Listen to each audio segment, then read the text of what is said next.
Gözəl yurdumun gözəl insanları, necəsiniz? Məndən sizə yenə də qucaq dolusu salamlar göndərirəm hər birinizə. Bugün Günayın mətbəxində çox gözəl, çox dadlı, çox asan və tez başa gələn, uşaqların, böyüklərin sevdiyi kartoflu börək eləyəcəyik, hazırlayacaq. Keçək hazırlanmasına. Bugün sizin də öyrənməyinizi istədiyim çox gözəl bir börək resepti eləyəcəyik. Kartoflu börək, biraz öncə dediyim kimi, çox asandır, çox az içinə ərzaq gedir, amma çox dadlıdır. Burada pişirib əzdiyim kartoflarım var, burada baharatlarım var, incə pul biber, kimyon, stiyot, duz. Bunları tökürəm. Bir də 250 qram qədər Holland pendirimiz var. Onu da mən tyorkadan keçirdim. Onu da tökək. Bu kartofumuzun içi olacaq. Bunu bir də yaxşı qarışdıraq. Əvvəlcədən xəmirimi yoğurdum, qoydum ki, xəmirim gəlsin. Xəmirimin içinə nə gedir? Bunları altına da yazacağım, amma indi də sizə deyim. Bir stəkan ilıq süd tökürəm. Yarım stəkan ilıq su, yarım armudu stəkan duru yağ, 5 stəkan un, duz, çox az mayanın aktiv olması üçün çox az pesok tökdüm. Bu qədər. Yoğurdum, qoydum, xəmirim gəldi. İndi baxmayın, mənim xəmirim çoxdur, çünki mən biraz əlavə elədim, çox xəmir eləmişəm. İndi bu xəmiri kündələrə ayıraq, görək davamını necə eləyəcək.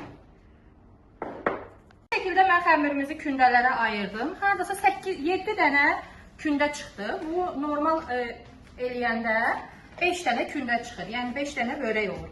Bunu kündəliyim, sonra arasına kartofu qoyanda yenə sizə göstərim.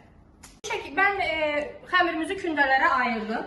Burada da gördüyünüz bu kartofu haradasa 7 dənə hissəyə ayırmalıyıq. Çünki bu kündəmizi belə əlimizlə açıb, oxluyla da aça bilərsiniz. Amma mən əlimlə açıram. Əlimlə açıb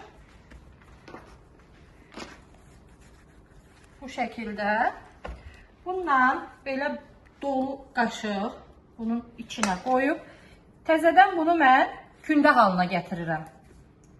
Bunun ucu kündəmiz. Bunu da yenə əlimlə açıram. Bu qədər açsanız bəs edir yəni. Haradasa baxın, bu qədər də kartoşka qoydum. Yenidən bağlayıram. Və salım. İndi buradan birincidən başlayıram mən bunu yaymağa. Baxın, gördüyünüz kimi tavamı da qoymuşam orada, isinir. Heç nə yoxdur tavamın içində, yağ. Çünki yağı üstünə çəkəcəm. İndi o yüz bu yüz qəşəng qıpqırmızı qızarana qədər pişirəcəyik. Ondan sonra yağlayacağıq.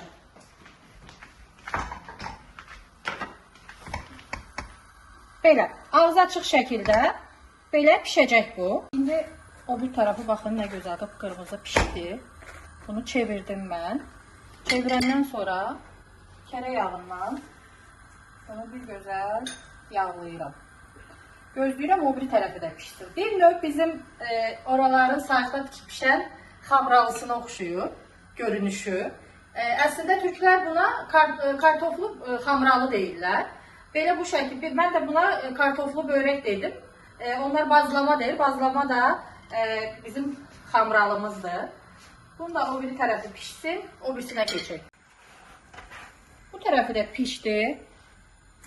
Baxın, qıpqırmızı qızardı. Bunun da bu tərəfini kərə yağından gözəlcə yağlayaq. Bu şəkildə pişirib üst-üstə yığacaq.